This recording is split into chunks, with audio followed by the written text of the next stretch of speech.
प्रेम रतन धन पायो में दो गाने मेरे हैं जो मैंने सलमान भाई के लिए गाए हैं। और पहला गाना तो वीडियो निकल चुका है, सबसे पहला गाना वही खुला और आप सब लोगों ने बहुत बहुत ज़्यादा प्यार दिया है उसे, प्रेम लीला। और that's the entry song of Salman भाई इन द मूवी। वो मूवी में उस सॉन्ग से जो हैं वो एंटर कर रहे हैं और सबसे पहला गाना भी वो मूवी में आप देखोगे। तो और दूसरा गाना है हालो रे, जहाँ पे सलमान भाई और उनके जो फ्रेंड है दीपक डोबरियाल मूवी में वो परफॉर्म कर रहे हैं। सलमान भाई गा रहे हैं सोनम कपूर के लिए इन द कुंभलगढ़ फोर्ट, जो है कुंभलगढ़ का जो महल है, जो किला है वहाँ पे। और सोनम कपूर का किला दिखाया है उसे, क्योंकि Sonam Kapoor is playing a role of a princess.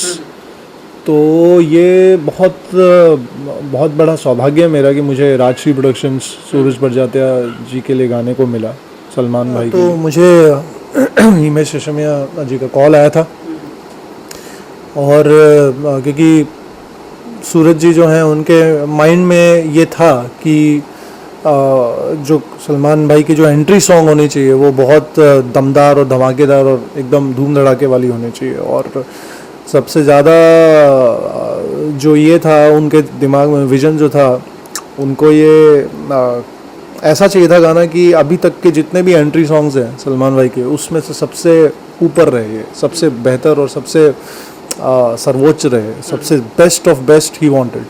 So he was very clear in what kind of voice he is looking for.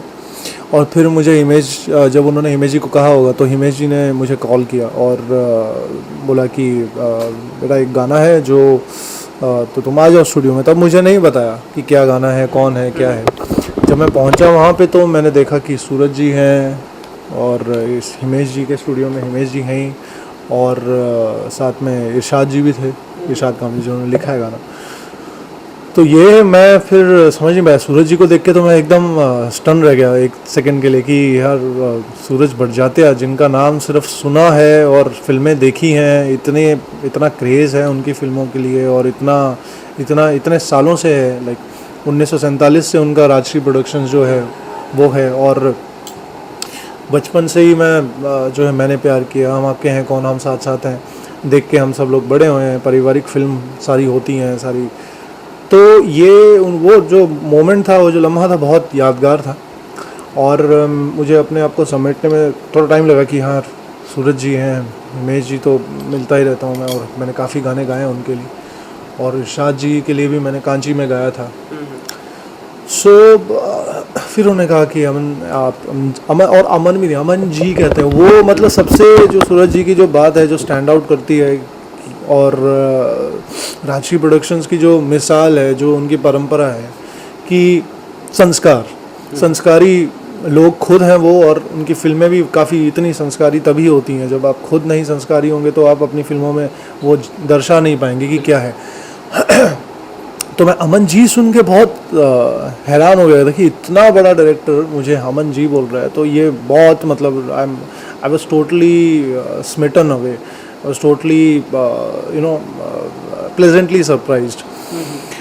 And उन्होंने कहा अमन जी ये गाना है आप सुनिए, और मैं चाहता हूँ कि ये लिरिक्स हैं, आप इरशाद जी ने लिखा है, आप पढ़िए इसे और आप देखिए कैसे जाता है गाना। और मुझे ये गाने में पूरा एक जो है वो देसी बना चाहिए, सलमान खान साहब की एंट्री है, और इसमें नोक झोंक भी है, इसमें वो थोड़ी शरारती एंगल भी है, प्रेम जो कैरेक्टर है, और एक धड़ल्ले वाला, एक दबंग जो है वो दबंगई भी है, दबंग वाली बात भी है। तो क्योंकि जो गाना शुरू होता है, होने दे आज हल्ला देखे गली मोहल्ला, चाहत के माथे चंदन का टीका, ये गा के सुना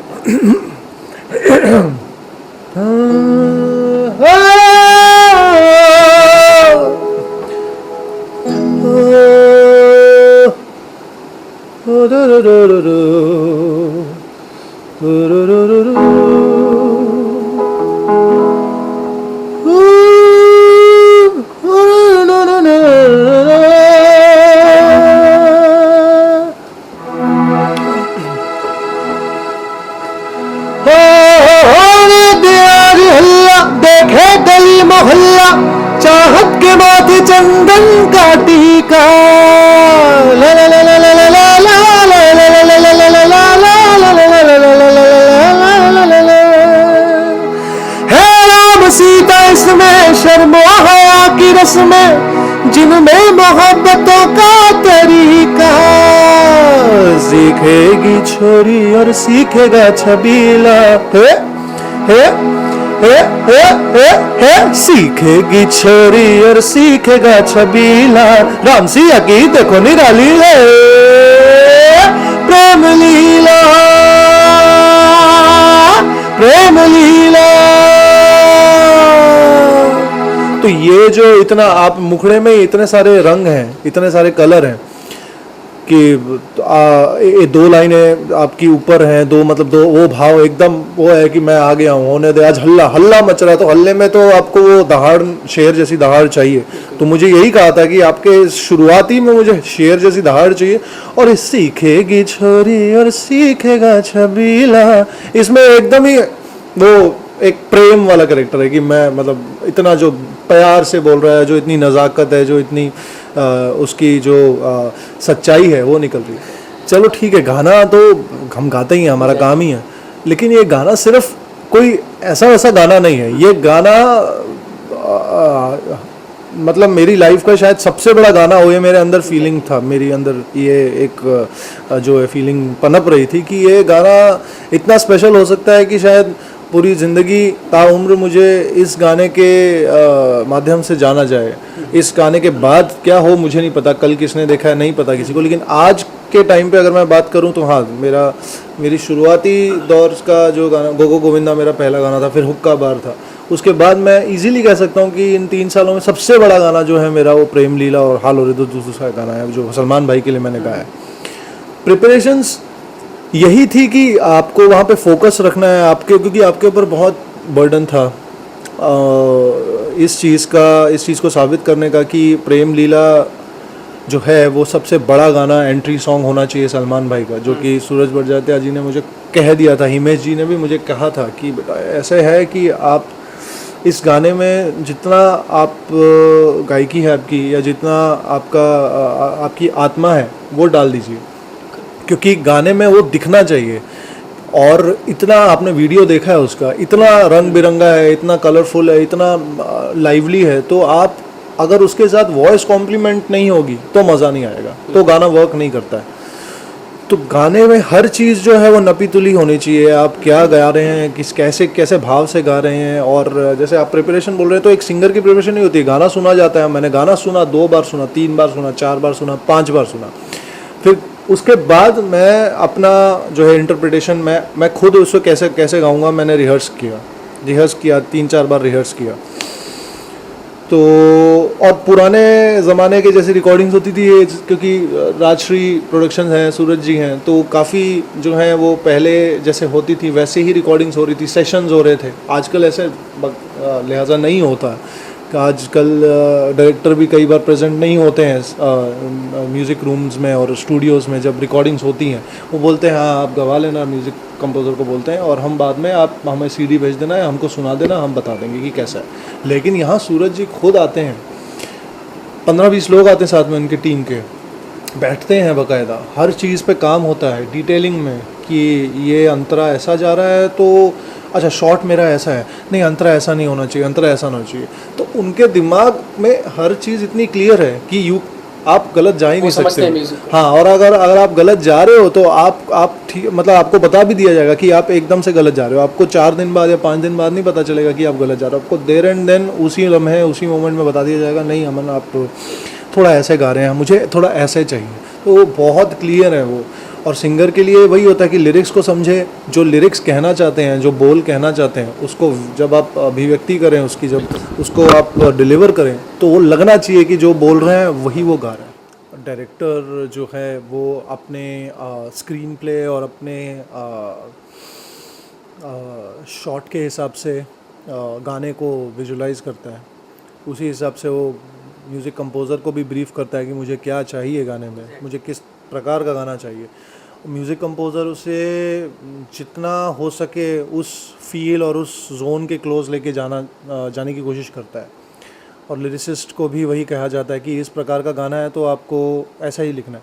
उसके बाद जब सिंगर आता है तो सिंगर अपना जो है वो इनपुट देता है, गाता है, अलग अलग तरीके से गाता है। जो तरीका म्यूज़िक कंपोज़र और डायरेक्टर को पसंद आए वही चीज़ फिर फाइनल रहती है। तो डायरेक्टर के आगे म्यूजिक, ऑब्वियसली डायरेक्टर जो है he is the captain of the ship. Music composer जो है वो किस, मतलब आप अगर ब्रेक डाउन करने को कहें मुझे तो 80% यू कैन से और 90% you can say is 85-90% is director, 5 to 10% is आप कुछ करना चाहें गाने में तो होता है, डलती है वो चीज़। ये डिपेंड करता है कि अगर कोई चीज़ अच्छी आ गई है तो वो बहुत अच्छे से सराही जाएगी और उसे बिल्कुल रखा जाएगा। और at the end of the day यही डिपेंड करता है कि गाना किस तरीके का है, और गाने में जो सिर्फ ऑडियो एस्पेक्ट नहीं देखा जाता है, उसका वीडियो एस्पेक्ट भी देखा जाता है कि जिस किरदार पे आपका वो गाना है उस किरदार पे अगर आप जो चीज़ें ले रहे हो वो चीज़ें सूट करेगी कि नहीं करेंगी। सपोज़ अगर कोई क्लासिकल की तान ले रहा हूँ मैं, लेकिन अगर गाना एक कॉमन मैन पे है तो वो वर्क नहीं करेगा। गाना अगर पिक्चराइज एक कॉमन मैन पे है जिसको सिंगिंग से कुछ पता नहीं है, जो ज्ञानी नहीं है, जो सिंगिंग जानता नहीं है, जो म्यूज़िक जानता नहीं है, लेकिन वो एक आम आदमी है और वो अपनी जो है भावना बाहर प्रकट कर रहा है गाने के थ्रू, तो आई कांट गो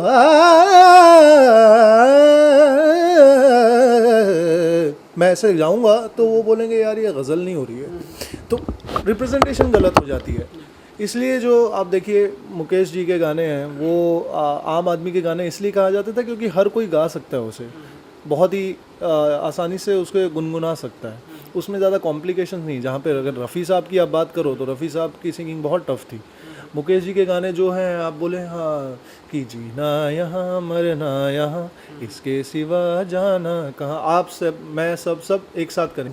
जैसे मुकेश जी के गाने सभी गुनगुना सकते हैं, ज़्यादा कठिनाई नहीं होती है रफ़ी साहब के, लेकिन अगर देखें मन्ना डे साहब के देखें तो वो क्लासिकल बहुत गाते थे अपने, और उनकी गायकी में भी वो झलकता था। तो इसी प्रकार से गाने जो हैं वो किरदार के हिसाब से तय किए जाते हैं कि क्या किरदार है डायरेक्टर का, कि जो किरदार लिखा हुआ है उसी किरदार के हिसाब से अगर आप गाओगे तो बहुत अच्छा लगेगा। सिर्फ किशोर दा और मैं कहूँगा कि रफ़ी साहब ने भी बहुत लोगों के लिए तमाम लोगों के, शम्मी जी के लिए गाया, दिलीप साहब की आवाज़ रहे हैं, और राजेंद्र कुमार साहब, जुबली कुमार जो थे हमारे, और फिर कितने लोगों के लिए गाया उन्होंने। ये दो तो दिग्गज हैं, आप इनके बारे में सालों साल बात करते रहो फिर भी उनके जो किस्से ख़त्म नहीं होंगे। बट आजकल के दौर में सही कह रहे हैं आप कि मोनोटोनस लगती है आवाज़ की, पता ही नहीं चलता कि सलमान खान का गाना है या शाहरुख खान का गाना है या आमिर खान का गाना है या अक्षय कुमार का गाना है। उसका रीज़न ये है, मैं जहाँ तक मैं समझता हूँ कि साउंड बहुत चेंज हुआ है, इवॉल्व हुआ है। एक म्यूज़िक होता है और एक म्यूज़िक का साउंड होता है। जो संगीत का जो एक साउंड है, जो उसकी ध्वनि है, जो उसका जो फुल एक इम्पैक्ट है, वो रिप्रेजेंटेशन ही चेंज हो गया है। मतलब आप जहाँ पे पहले सोचते थे कि गाना 6 मिनट का तो होना ही चाहिए, नहीं तो मज़ा नहीं आएगा, आजकल गाना बोलते हैं अगर 3 मिनट से ज़्यादा हुआ तो हम लेंगे नहीं, म्यूज़िक कंपनी वाले ये बोलते हैं। तो एकदम उसकी जो प्रथा है वही बदल गई है, और नए म्यूज़िक कंपोजर्स को बहुत ज़्यादा चांस मिल रहा है, और नए म्यूज़िक कंपोजर जो एक्सपेरिमेंटल म्यूज़िक भी कर रहे हैं। और पहले जैसा जो ट्रेडिशनल म्यूज़िक है, जो अपना इंडियन म्यूज़िक, फोक म्यूज़िक है, वो थोड़ा अगर आ भी रहा है तो वो फ्यूजन के तरीके से आ रहा है, वो रॉक म्यूज़िक के साथ आ रहा है, वो ईडीएम के साथ आ रहा है, आरएनबी के साथ आ रहा है, हिप हॉप के साथ आ रहा है। गाने रीमिक्स किए जा रहे हैं, रीविजिट किए जा रहे हैं। आज फिर तुम पे प्यार आया है, तुम्हें अपने बनाने की कसम खाई। तो वो जो है वो मतलब समझ में नहीं आ रहा कि म्यूज़िक में हो क्या रहा है। और इसी बीच अगर आप प्रेम रतन धन पायो के गाने देखो, उसका म्यूज़िक देखो, तो वो एकदम आपको पुराने दौर में ही लेके जाएगा, क्योंकि वो फिल्म वैसी है, वो फिल्म का लुक वैसा है, वो फिल्म की कहानी वैसी है, वो फिल्म की जो मांग है, डिमांड है, वो वैसी है। अगर आप उसमें अभी तो पार्टी शुरू हुई है गानों के डालोगे तो वो फिल्म वर्क ही नहीं करेगी, फ्लॉप हो जाएगी फिल्म पहले ही दिन, क्योंकि गाने जो हैं वो आपके सेंसिबिलिटीज़ को बयान करते हैं। और सूरज जी जो हैं वो बहुत मास्टर हैं सेंसिबिलिटीज़ में, सेंसिटिविटी को समझने के लिए कि इंडियन ऑडियंस को चाहिए क्या, और वो जो कहानी बता रहे हैं जिसको वो बरसों से लिख रहे हैं, और वो 2015 में अगर रिलीज़ हो रही है तो उनको पता है कि 2015 का क्राउड वैसा नहीं है जो 97 99 में था, लेकिन फिर भी उन्होंने वो एक एक्सपेरिमेंट किया, क्योंकि आप अपनी कहानी के साथ जो है नाइंसाफ़ी नहीं कर सकते। अगर आप गाने कुछ ऊट पटांग के ले लो, उस हिसाब से ना, ऊट पटांग मतलब जो उस कहानी के साथ मेल ना खाते हो, तो वो मज़ा आएगा ही नहीं।